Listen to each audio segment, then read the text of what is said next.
Welcome to the Off the Fritz podcast, honest conversations that explore life with intention. Our podcast is a collection of honest stories and conversations with people who have learned and are continuing to learn to live with direction and intention, even when life gets crazy.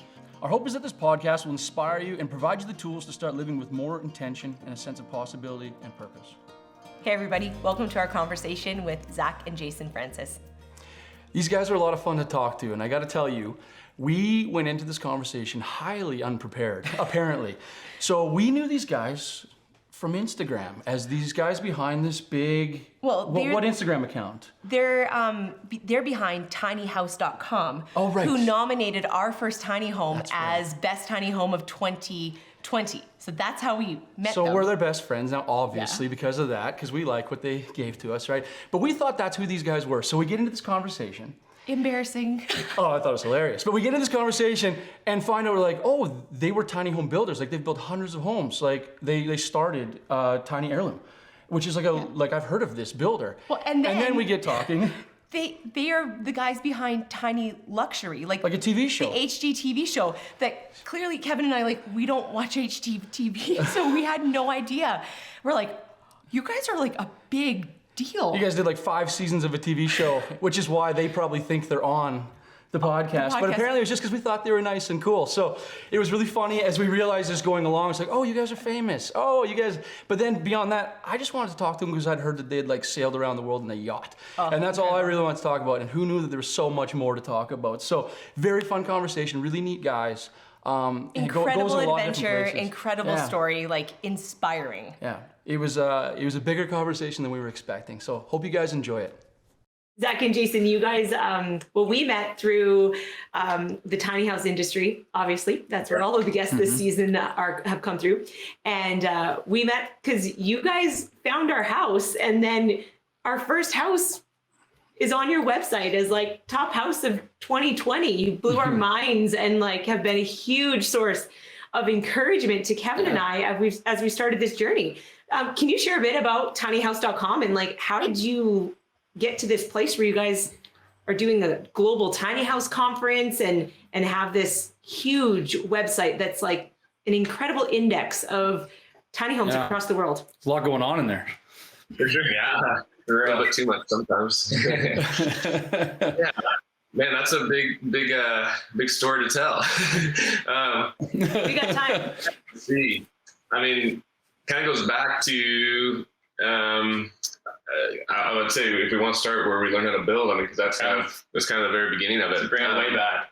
Yeah, I mean, our dad was a contractor. He's a residential contractor for about 35 years, and so throughout kind of our growing up, we would always join him on the job sites, do some of the dirty work, picking up trash and lumber, like anyone has to start doing. But he also started teaching us from a very young age how to not only do a lot of the trades, but how to manage jobs.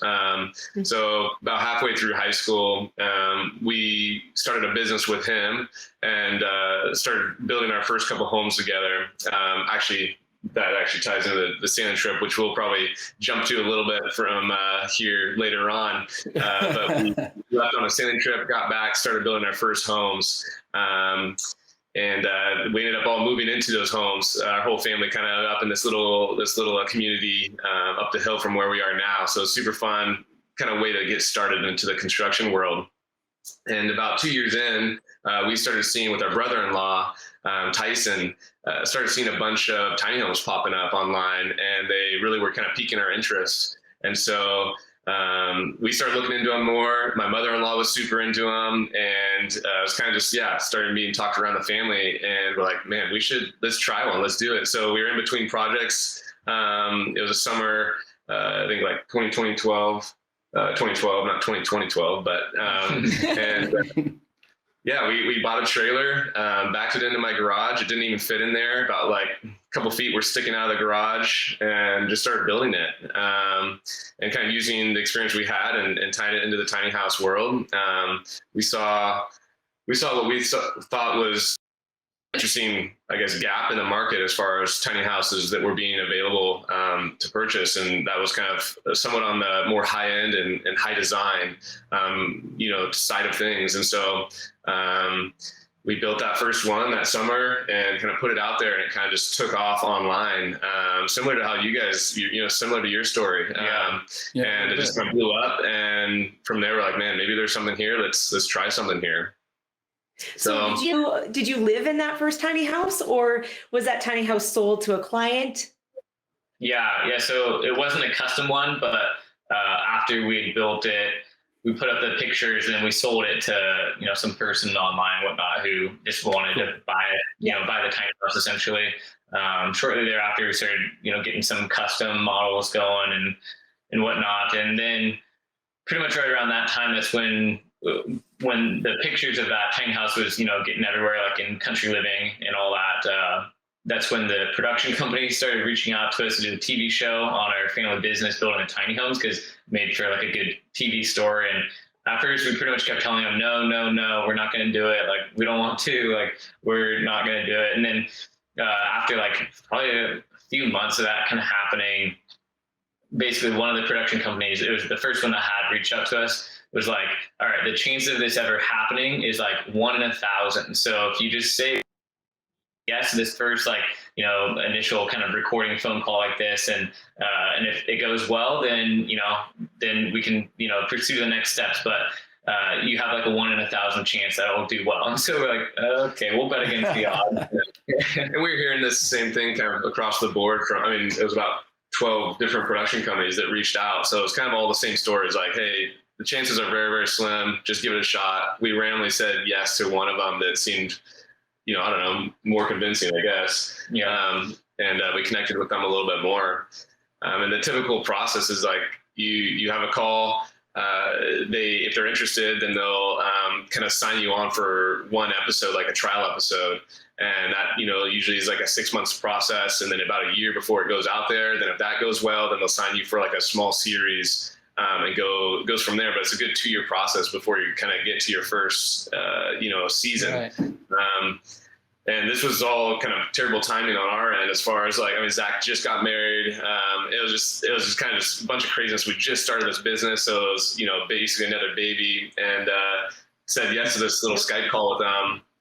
And about 3 months later, we were filming the first 5 episodes of the first season of the show. So it just all happened extremely quick, straight to series, which was just kind of a wild ride. Yeah. And that kind of... I never knew that part of your story. I never knew that you guys...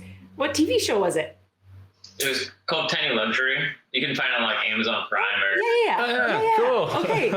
See, like, you are honestly talking to people that are in the tiny house movement, building these homes and stuff, but our inspiration didn't come from the movement. So it's like, I feel like in many ways we're still like catching up, which funny in a sense to be like, hey guys, where other people be like, of course, if they're tiny luxury, but like, I honestly didn't know that. Now I'm excited to go watch the show. We're even more excited to talk to you now that we know you're super famous. So. We're pretty much in that same boat. We always joke and say that we don't know much about pop culture at all. And so we didn't really actually like follow many of the legend. We knew a couple of the people's names and whatnot, but for the most part, we didn't actually like dive into making a ton of those like deeper connections and whatnot until, basically tinyhouse.com, we started throwing the events, the global events, and bringing people together and all that. So we're pretty much right there with you. We kind of kept our head down and was just building the best tiny homes we knew how. So, but yeah. Cool. Yeah, that's cool. What was your company called at the time that you were building tiny houses? Yeah, Tiny Heirloom was the name of the company, and then Tiny Luxury was the name of the TV show. Yeah. Right. So that was so cool. Yeah, that kind of propelled the next 5 years, and it was hard to know whether the demand through Tiny Heirloom was driving the force, or through the Tiny Luxury TV show. But basically, the next 5 years, we built close to 100 homes, pretty much all custom. And we filmed about 38 episodes with HGTV for Tiny Luxury. And it was a crazy, wild ride that we're certainly glad that we're not doing right now, but it was a good time to look back on. And we haven't even watched all the episodes. We're kind of like, hey, 10, 15 years from now, let's bring them out with all the kiddos and have some great movie guys. Yeah. I've seen, I think, the first 5 episodes. And other than that, I was like, I'll watch them someday, but not right now. So I love that. Like, so you have like 36 episodes, and you had a film crew watching in, your life. And I love that you still haven't watched it all. Yeah. So when you watch the first 5, are you like, oh boy, or is it like, this is awesome? Like, how do you feel about it? Like, I watched the first 5 probably like 6 years ago. So like basically right when they came out, I watched those first 5, and it was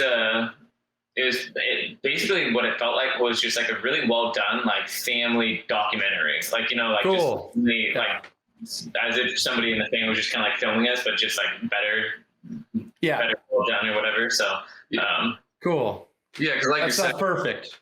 it's not perfect, and like, but it's also weird because you remember all the things happening and all the things that happen in between the scenes, and so it's just kind of one of those things. Yeah, it feels more like just for us, it feels like a home video rather than like a TV show. It's kind of weird, but I mean, like you're saying, for about 5 years, we had it was probably a 25 person, overall like film crew with directors and production managers, all these things on our, facility, on our floor for about 5 years, and kind of watching every move and filming pretty much 90% of the day. And so it's kind of just like this weird season of life that like everything was on camera, and it was, I don't know. It was just kind of a crazy time, but yeah. Did you just get used to it? Like after a while, do you like ignore everybody, or is it like always a little bit weird? Yeah, it was pretty hit and miss, because obviously like at that point we're like, as it started growing, the company got pretty big. We had like 50 employees basically, and it was like it was like a full on like company, and then you add on the production side as well, and having all the different deadlines, and it's like, oh, you have to have this tiny house ready for this reveal at this date, and then it's like every 15 minutes the film crew's like, all right, quiet on set, we're filming again. It's like, well, so our whole facility has like 50 guys for like an hour while we're just getting filmed. It's like, oh man. So I think one hardest part is there was a lot of, running. That was our first decent sized company with 50 employees, a big facility, a lot of homes going on at one time. And so there was a lot of stressful times, stressful moments. And the way the filming goes is you might be filming something like a 15-minute section of like maybe an event that was supposed to be like last week. So it's a totally different environment compared to what you're in right now. You might be in a stressful mindset, and the scene we're trying to film is, like this kind of pickup scene of like a happy moment. And we're like, all right, I know you guys are stressed, but you guys gotta be stoked right now. We're like, oh. So there's a lot of that. I think most of it was pretty, they tried to capture kind of what was happening in the moment, but there's always those things you got to go back and kind of redo. And so there's a lot of those kind of moments that they were challenging, but it was strange. Mm-hmm. How did you know the time was ending for that season of life?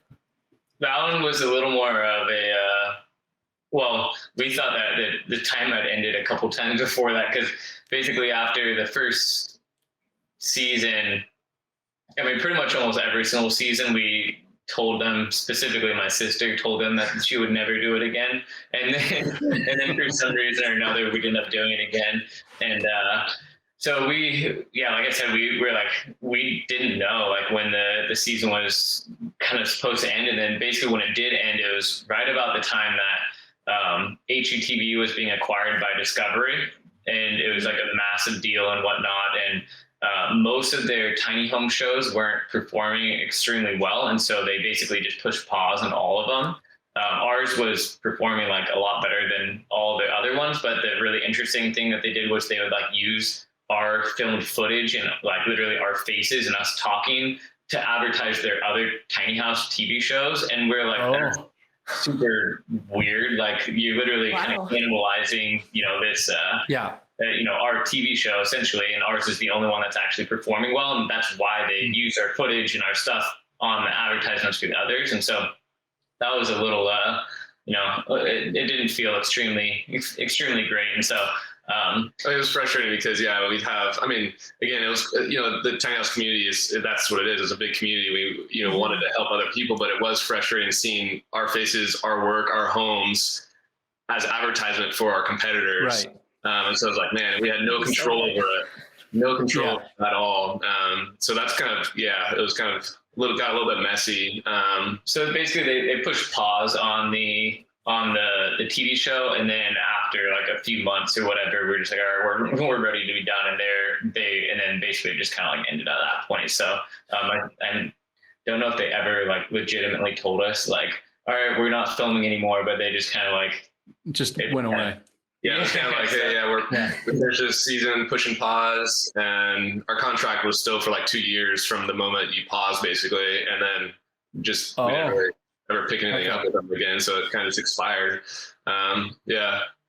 I didn't want to ask this question in the wake of like the negative part there, but I meant more maybe when it wasn't, before that happened. I mean, it sounds like you appreciate like the record, like you say, the home video, but like, was there anything that you like regret about the experience? Like, was there like, I mean, I imagine at times it was hard, but I mean, do you regret anything about the experience? That's a hard one. I mean, there's definitely, points and times and things that just overall was like, man, we should have probably done something a little bit different. In general, it was kind of the sort of thing where it seemed like it was like, hey, this will be good for you guys in the future. This will bring, whatever it is in the future. It'll be beneficial in the future, and it never really was beneficial like in the moment. And so I think we kept kind of, sacrificing and, chasing that, chasing that future benefit. And we should have been a little more, conscious of that. And just protective of our family, protective of our business, our employees, their families, all those things. And it turned into kind of like, quite honestly, the TV show turned into a monster in the sense that like it kind of was running the business, and it was running us. It was running our guys. Like I said, they at any time could just basically like, everyone has to stop working, and we don't care that you're spending thousands of dollars an hour, on these guys, but however long the scene takes or however long we need to film this little detail here, like that's what it is. And so it basically kind of forced our hand in a lot of ways. And also, I think probably led to business decisions in the sense of, like I'm saying, having this amount of crew and warehouse space and all these things that were built up around a TV show and the demand that they were driving. And then also them being able to control it all, and us kind of having our hands tied behind our back, in a lot of ways. So I would say, I don't think there's like a specific point, but definitely I would say I'd be on the fence if it was like, hey, would you go back? If you went back in time and realized what it was, would you do it again? I'd probably be on the fence. Okay. Yeah. So that's a fair answer for what it's worth, right? I mean, nothing in life is necessarily free or easy, even things that have value, right? Yeah. I'm always a little bit curious. Like I tend to like have a mind that wants to kind of see behind the curtain a little bit. And so like, especially in the context of reality TV, I'm always like, well, how real is this? Or what's the cost here? Like, what does it actually take for us to get this cute little half-hour program? And I'm always a little bit like, I don't know. I like to hear from you guys. It's interesting, right? Yeah. Absolutely. Yeah. There's some high points, a lot of fun that came with it. Random fun things and benefits, and I don't know, but overall, I think it added a lot of stress and hurt the business overall. That's where it's like, oh man. And it also, kind of like you said, it makes it hard to ever watch TV shows, like in just like in a sense of like an innocent way now, because it's like, oh, like I know exactly what happened for them to have to do this part, or I know like that was a voiceover that wasn't actually recorded right then, or any of those type of things. You can like pick it up so easily, and it's so funny because it's like, even watching like Fixer Upper, and it's like, oh man, like. I know exactly what's happening in this point or whatever it is, like behind the scenes, or they had to like go refilm this or whatever it is. And it's always just like interesting, but it's blessing and the curse. What was it? Well, go ahead. I was gonna say, do you remember how many hours they had to film? In the very beginning, for the first season, they filmed the most per episode, and it was 100 hours of recording per 22 minutes of TV show. So they literally, and that was like hitting record, and with each hour of recording, there's probably a good hour of just kind of getting set up and pausing and getting started, and then finishing out the scene and debriefing. So it was a lot. Like you said, to get that 30 minutes, it was a lot. But and I know that people are different. Like there's actors and performers and all that. I know for like me, like Heather wants me to like say something for an Instagram reel. Yeah. And it's like, you get the first one because I'm not doing it twice because it'll suck the second time, right? Like always one take. I can't say something that I've already said. It's like, I already said it. I don't want to, I can't be an actor. So I think I would be like, there'd be really hard challenges for me in that kind of environment. But Absolutely. No, we're the same way. Yeah. It's like that same thing when you say a word a certain amount of times, it just becomes like a sound. And you'd be saying full sentences like 10 to 20 times trying to get it right. And it just starts mumbling and you get frustrated and it's harder to do it right. And there's a big learning curve for sure. Yeah. I played in a ball hockey tournament like 15 years ago for a charity thing and we won and the news was there and wanted us to reenact winning it. Yeah, that didn't go well. That was not a good take. That's awesome. So where is life taking you since the show? Yeah, so it's kind of taken us on a bit of a journey, a bit of a ride. Since the show, we've had a couple more kids each. So that's kind of been, a lot of our life is focused on the family and right now, and we're loving it. That's like our favorite thing. We wish we had more time to just be able to spend with the family and all that. And I think even to tie it in, like, so after the show kind of, went on hold and paused there for a bit, we ran the company, the Tiny Heirloom tiny house company, for about another year. And ended up selling that company to a local company around here, and basically at that point kind of just got out of the tiny house industry for about a year. Just kind of took a break, went back to residential construction, and spending more time with the family. It was just kind of a good time to reevaluate everything. And right about at that year mark is when the whole COVID thing happened and everyone started shutting down, and we kind of just finished up a couple big jobs. And so we were just like, hey, what should we do? We'd always wanted to start jumping into online and e-commerce and different businesses on the online space. And so one of the assets that we had retained even through the sale of Tiny Heirloom was tinyhouse.com, that URL. So we're like, hey, we should do something with this. It's just sitting here. Now's a good time, and start brainstorming ways we could use the platform, especially during all the lockdowns and things. And the idea was, hey, let's bring the whole tiny house community, global community together in one big online virtual event. And we had never done anything like that, had no platform, and just kind of threw it out there, and it ended up just being a big hit. Everyone loved it. It was like kind of perfect timing, just kind of bring the community together. And so super fun. And it was just kind of what kickstarted tinyhouse.com. And now we're about to do our fourth one. Actually, it'll probably be done by the time this gets released, but so we're super excited about that in the next coming days. And it's been a wild journey. It's so cool that you've been able to do that with bringing the whole community together surrounding the conference and your webpage. And I think it's beautiful. It's a reflection of the movement as a whole. Because one of the things we found within the tiny house movement is just how much of a community focus there is, how much mutual sharing of knowledge, and how encouraging the community is. Like it's great. It's been really, really cool. Absolutely. Yeah. It feels like everybody understands that there's room for everyone, right? And that nobody's trying to outdo anybody or slit anybody's throat. It's like, no, there's room for all of us. So let's just make this all better.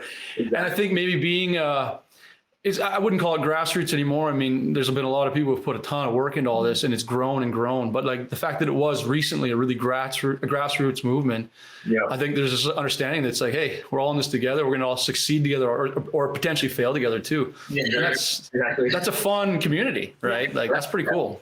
It's so neat to just encourage other builders and to have other builders encouraging us. And last week I was talking to a young couple up in Alaska that are considering, starting a tiny house business up there. And we're just chatting, and she's like, why would you even talk to us? Like, it's amazing that you'd even talk to us and encourage us to do this. And I'm like, well, there's not enough builders in the movement. And there's no, knowledge is meant to be shared and not to be held. And so if I can encourage you to follow your heart And if this is really truly what you want to do and you want to build tiny houses, go do it. And a builder spoke to us when we were that, saying, hey, Absolutely. come out and check us out and see what we're doing and how we do it. Right. Like, so, I mean, it's somebody did it for us, so we can now do it for somebody else. Yeah. Yeah, it's cool that way. Yeah. Exactly. Exactly. Okay, so where are we? We have 4 more kids, right? And you got the conference happening now. I guess, do we go back at this point, or is there more talk going forward? What do you guys figure? Yeah, I mean, that's kind of like where we are. Like Jason said, we're trying to hand out some different online businesses and whatnot, and nothing's essentially fully paying the bills yet. So that's kind of where we're sitting at. Like, all right, well, we're not entirely positive of like which direction we'll head or what'll kind of happen next, but we're just kind of putting the one foot in front of the next and just kind of keeping going. And we do know that what we'd love to do is have like another adventure, which kind of brings it back to the whole sailing Yes. thing. Obviously they're still a little young for doing some types of adventures, but like it's been, a passion and dream of ours to like experience other cultures and bring our kids around other cultures, and especially like helping them learn a different language at an early age and so on. So that's kind of probably at some point in the future, we'll probably be trying to spend some time in like, probably Central America for half the year or something along those lines. So we'll, Cool. That's kind of, in our sights. We just don't know when or how long or any of that specific yet, but it's kind of something that we've been wanting to do really, really badly and all that. So, but yeah, I mean, that's kind of because of the adventure bug that we caught at an early age. Our father actually sailed around the world when he was like 11 or 12 or 13. He did a 3-year, literally 360 around the entire world, and was able to do that. And so he'd always tell us all of his stories, and we would, pull his leg to take us at some point in time. And it was always like, no, we're not yet. Like maybe someday. And then finally, when we were in high school, he was like, all right, let's do it. And we're like, okay, let's do it. And so we had to go on our own sailing adventure from San Diego to Australia and hit all the islands in between there. And it was like an 8 or 9 month sailing trip that was really pretty life-changing. It, like I said, it opened our eyes to see different cultures. We're able to experience things that, most people never will experience. And it was definitely a testing and trying time. And we like to call it, or our dad likes to call it, the boys to men trip. And so we kind of left as little teenagers. And by the time we got back, our father was like, yeah, I could let any of you guys go on a sailing trip all by yourself if you wanted. So, the sailing trip was, we were able to take 3 of our best buddies. It was actually it's 3 brothers, and one was my age, one was Jason's age, and then the other was like 24 at the time, something right around there, which the 24-year-old, especially in the beginning, he was super helpful for our dad. And my mom and sister didn't get to come my sister came out for just a small portion of it. My mom came out for about half the trip, but she didn't do the first leg of it with us and so on. But we're able to do the trip. And like I said, we had, so there's 6 of us on the boat the whole time. It was a 46-foot long boat, which is, not extremely big. There's, it's pretty similar to a tiny house in a sense. It's, obviously a little bit different shape, but for the most part, it's got a float though. Yeah. Right. Exactly. Yeah. So you don't get 46 feet of living space, right? Yeah, absolutely. That's from like, the very tip of the bow clear to the stern. It's probably closer to like a 20, probably like a 30-foot like tiny house. That's because only half of it is about 8 foot wide. The rest of it tapers off, and so probably lives closer to a 24-foot tiny house.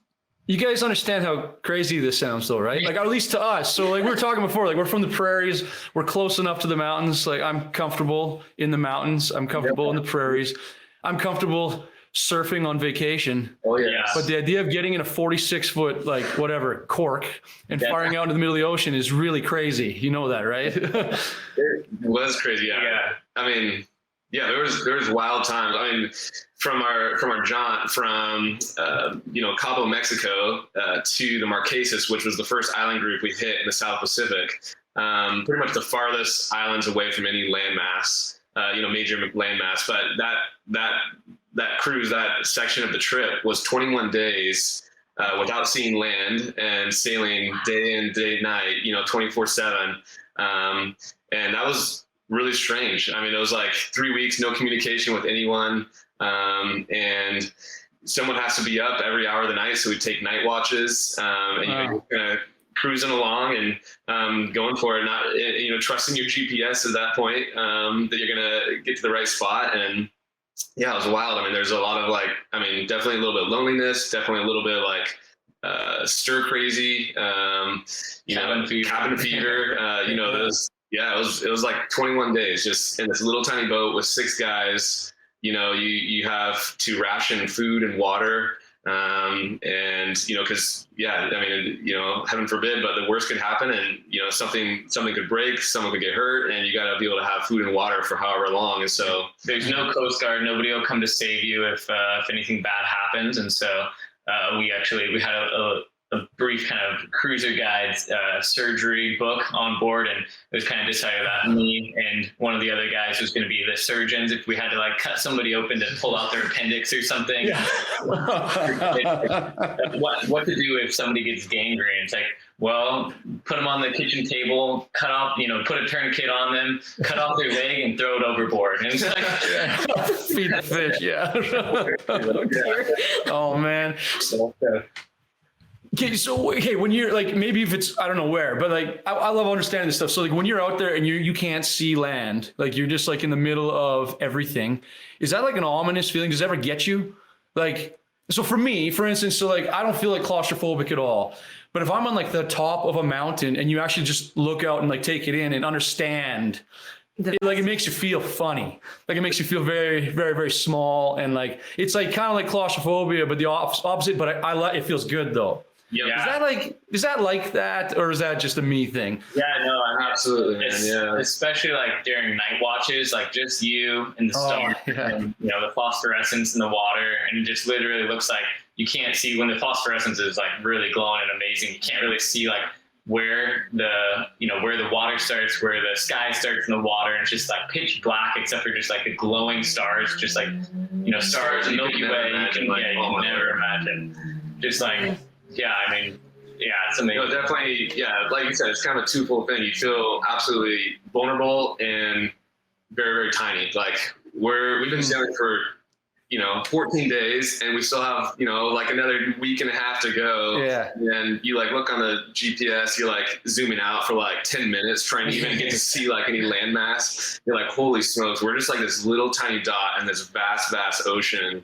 And you're able to, like Zach said, see the expansive universe. I mean, there was definitely, a sense of just man, we're this tiny little thing in the midst of this grand creation, and for us, it was some incredible time just spending alone, every single night with God, and just being able to think about everything. And it was just this, really, really kind of impactful season of, just kind of self-development and kind of also looking out and kind of getting really grand perspective on things. And then, I think spiritually it was pretty wild too. Yeah. Yeah. I mean, it's hard to, at least in our opinion, hard to not believe that God exists when you're seeing his creation like that from a whole different perspective. And, we just go to the beach here in Oregon, and man, it gives you a completely different perspective of how big the ocean is. It's insanely huge. You look across, as far as you can see, and it's only a few miles that you can actually see when you're standing on the beach. And it's man, that's just the smallest little scratch in the surface of how grand the entire ocean is in the first place. And so it's it's pretty crazy. It's like stoner talk, but in a spiritual way, right? No, it's wild. It's wild. I've always loved the idea of this because it's so foreign to me. So I'm a little bit jealous / I think you're a little bit crazy at the same time.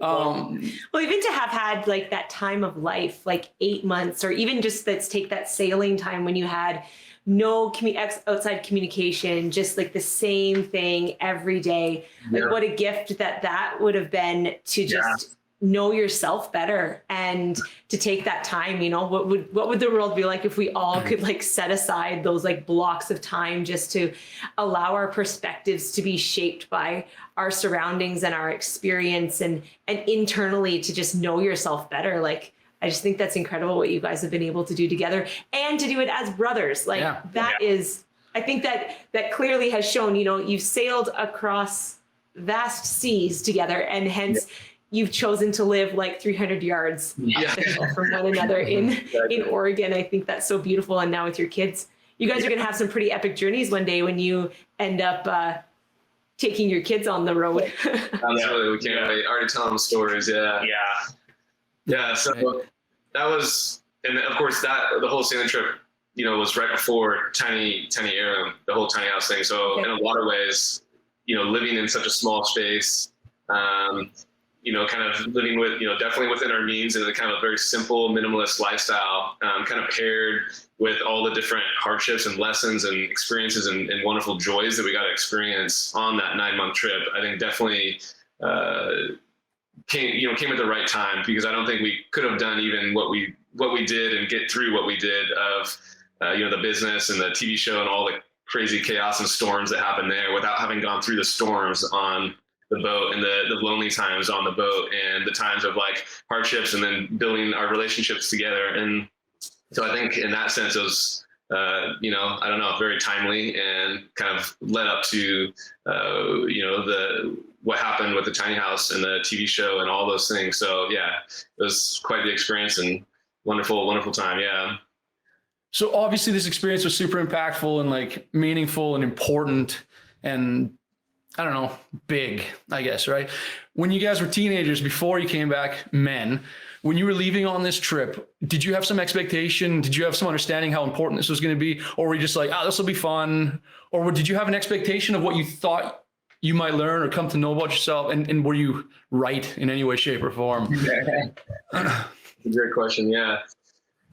I mean, in one sense, we're just, you know, the classic, you know, young teenage donkey boys that just like goof off and, you know, like rascals basically. And best kind. We're kind of always into adventure, less like, you know, getting into bad things, but more just kind of like getting into kind of crazy things like cliff jumping and different extreme things along those lines. So in one sense, we're just like any other young teenage boy. I think our dad did a good job. I guess what's the right word? I think kind of not only preparing us for the future, but to look beyond where we were as high schoolers. Right. It's really easy to just kind of get in a bubble at that age and kind of just not really think about things outside of your school and homework and having fun with your friends. So, you know, I think having that perspective allowed us to do things like the sailing trip. And, you know, I mean, for example, we started, you know, going to community college during high school at night. Instead of hanging out with our buddies and going to parties or whatever it was, we started taking classes so we can graduate early, get our diploma early so we can go on this trip and leave high school early.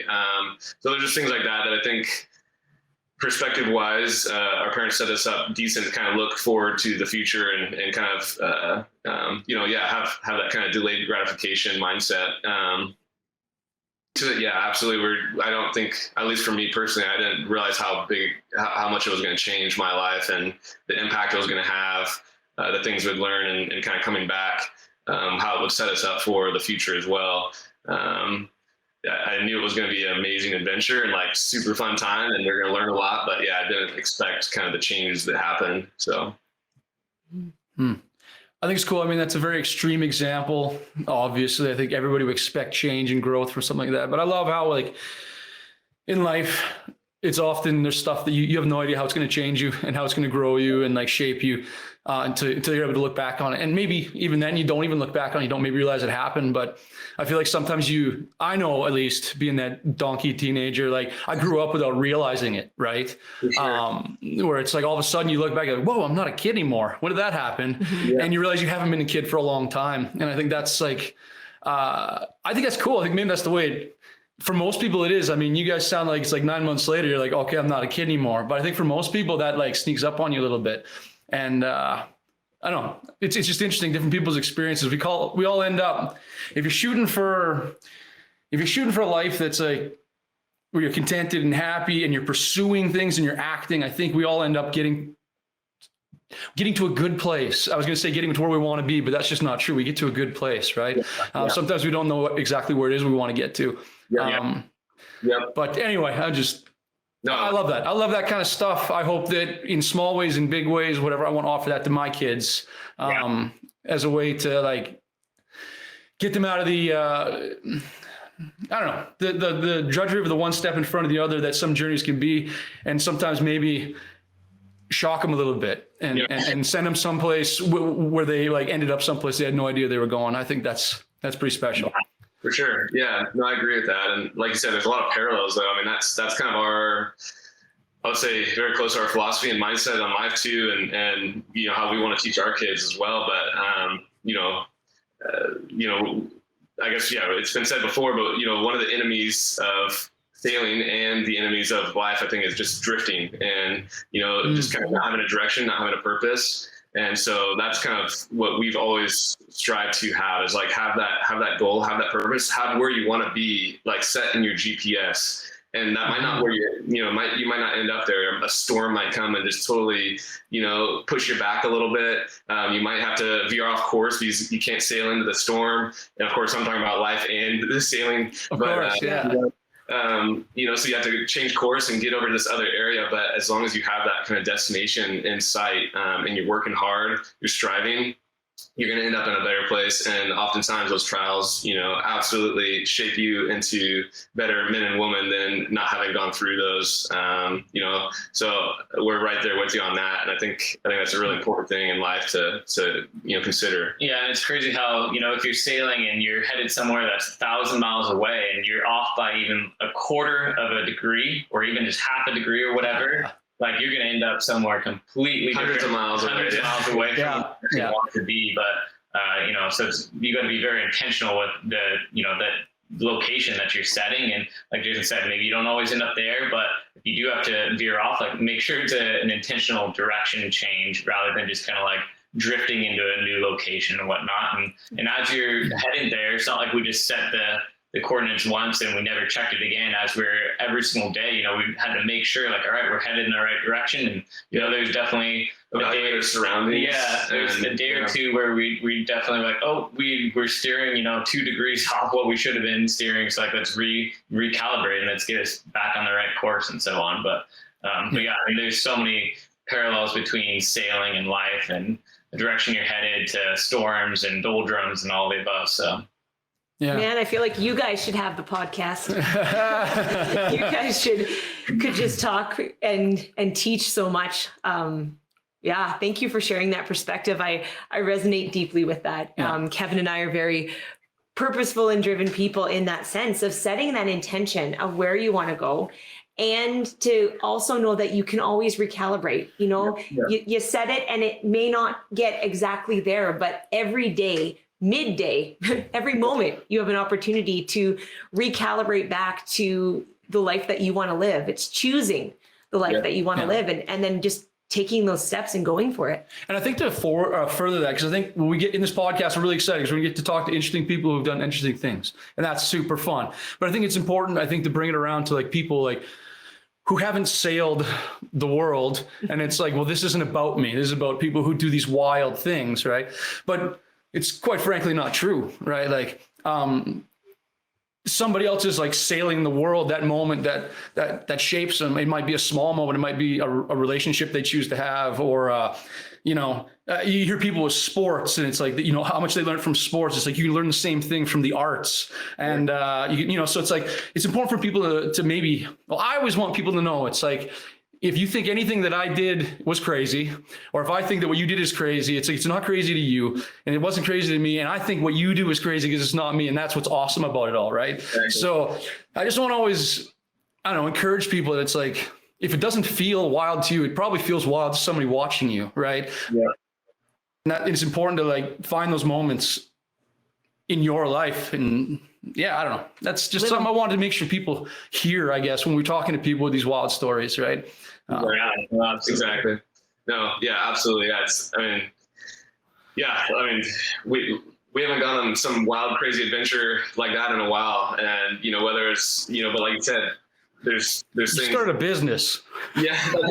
That's a wild, crazy adventure. Yeah. Oh my goodness. That's our wild, crazy adventure these days. Yeah.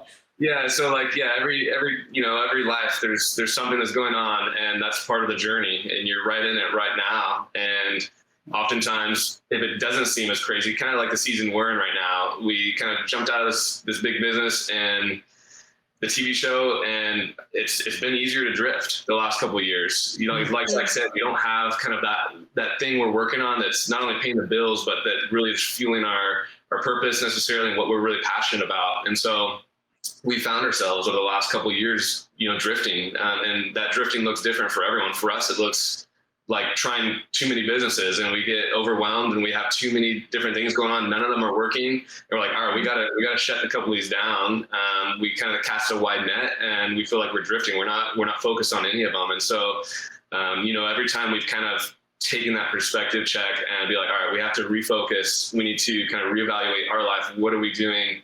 And we're are we even getting every day closer to where we want to go? Oftentimes, the last 2 years, that answer has been no, unfortunately. And we found ourselves kind of like, all right, we gotta make some major changes to recalibrate like our life, business wise, family wise. And this is the mundane kind of life in the sense of like, it's not this grand 9-month adventure throughout the South Pacific. It's just the daily work grind and the daily family grind. And it's so easy to drift and get complacent. And so I'm right there with you, man. It's like there's opportunity every day in everyone's life to kind of reevaluate that and kind of get yourself back on course and set some really, really cool perspective and boundaries and goals about what you are hoping to achieve with your family and your business and or your work, and then kind of set that in the GPS and every day work towards that. Makes it easy to get out of bed in the morning, right?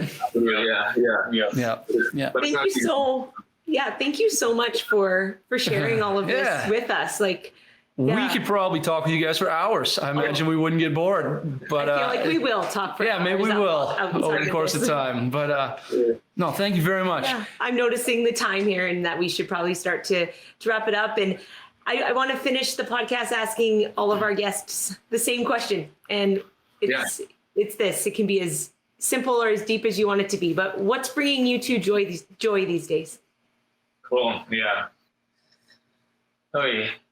That's a big question, but I mean, kind of the first thoughts that popping in my mind would definitely be like just family life and seeing the kids go through the different stages. It's like kids can make you want to pull your hair out one moment, and then the very next moment they're doing like the cutest thing that puts you straight up on cloud 9. It's like, oh, like, did you see what they just did? That's so cute, or whatever. It's like you're finally getting the kids down for sleep, and you're like, finally, like, we can hang out now. I mean, my wife can hang out now. And then it's like, all right, let's look at pictures of the kids. And it's like, so true. Just the classic. And yeah, I mean, seeing them just growing up and saying and doing the cutest things, that's probably like I said, the first thing that pops into my mind. So cool. Yeah. I think, probably the same for me. Just being in that sweet season of life where all of our kiddos are so young and innocent and just learning so much and growing. And it's a really, really fun, phase of life, I would say. So that's definitely, what brings us joy, I think. And for me and my wife, and, we could have, like Zach was saying, there's so many different things, but we could have just a really rough day work-wise and be able to come downstairs or go home and be able to spend time with the kiddos and our wives. And that makes the bad day good. And so I think, that's kind of, that's definitely what's probably bringing me most joy right now is just, raising our sweet kiddos and trying to spend more time with the family. Yeah, I hear you. That's awesome. We feel the same. There's just so much joy to cherish this season when our kids are young and just watching them flourish and become the little people that they're meant to be. And we're finding that on the sidelines of football games and watching our 3 boys just, grow and develop and score the touchdown. I never knew that watching them play sports could make me so emotional. It's just like, but just to watch them or to see life through their little eyes just brings a ton of joy, helps you get through the tough moments, because parenting is hard. Parenting is hard. Yeah, absolutely. Yeah. No, it's awesome, guys. Yeah. Thank you so very much. We appreciate you and your perspective and sharing it with us and with anybody who might care to listen. Yeah, absolutely. Thanks for having us on. Yeah, this is a blast.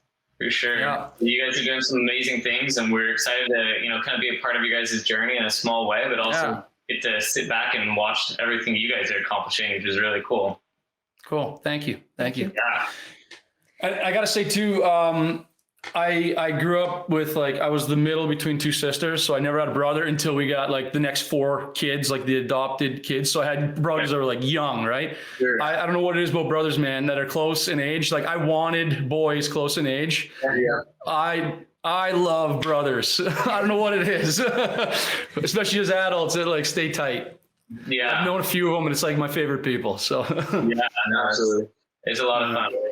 Enjoy it. So Yeah, we're so glad that we've been close in age, got to do so much in life together, and now we both have our own boys. My boys are pretty close in age. You have boys close in age, and of course now they have the cousins. It's it's gonna be fun. Yeah. we're excited. the best. Yeah. We'll have fun with them. Yeah. Yeah. Absolutely. All right. Thank That you was guys. a blast. Yeah, seriously. Thanks, you guys. Well, we can stay rolling here. Yeah. That'll be kind of the end of Whatever. We'll end it wherever Mark and Graham see fit. But yeah, Thank you so much. that was fun. Yeah. So fun.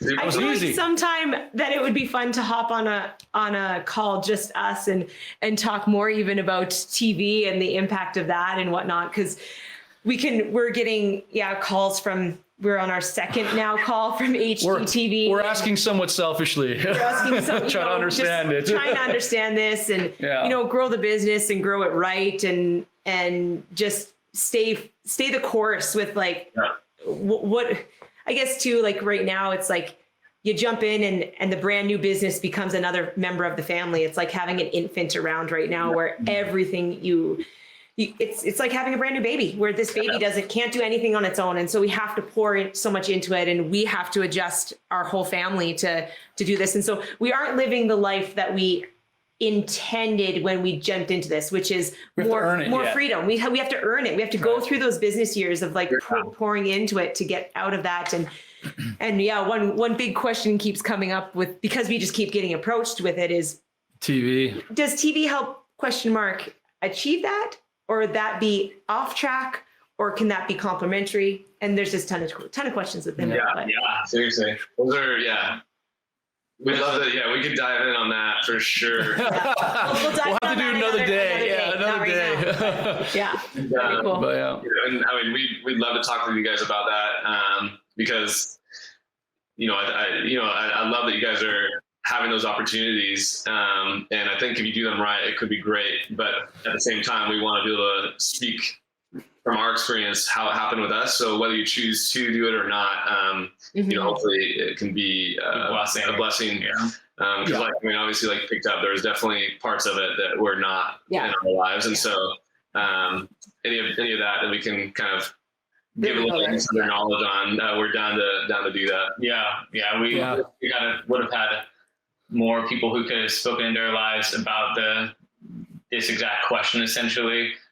We thankfully did have a couple of people that we were able to talk with in general over the years and whatnot, but it was a little more hit or miss. And obviously by no means we consider ourselves experts in the area. But you've done it. You did it for 5 years, and that's a lot of experience there. So. We consider ourselves experts in getting ran over by the train, and it's a bit different. Most of the people that we talked to were kind of on the other end of it, where it actually did it did really well for them, and they're doing really well off of it, based off it, and everything. And of course, it's important to get perspective, and we can potentially with some of those people too, so you can get that side of it. Man, this was amazing for my business, amazing for my family, amazing for everything. And our perspective was, there were some amazing times, but for the most part, it was really hard. And now we're fine to go through hardships and tough times and put ourselves out there. But So I guess hard's not the right word, but it was more negative than it was positive in a lot of ways. So on that side of it too, I think, good to balance it out. For sure. I'd appreciate that. Yeah, absolutely. Yeah. We'll set that up sometime. Yeah. Well, Yeah. hey, thanks guys. That was a lot of fun. Thank you so much. Thanks guys for listening. It was really fun talking with those guys. I feel like they're friends now. I hope that you guys enjoyed that conversation and hearing about, just some really neat experiences with those guys. For more on Zach and Jason, you can follow them on Instagram at Tiny House Official. They are the guys behind tinyhouse.com. So tons of tiny house information, a huge resource. They're also behind the Global Tiny House Conference. And then for more information on us, at fritztinyhomes.com. Like and subscribe on YouTube. We look forward to seeing you next time. Thanks guys. See ya.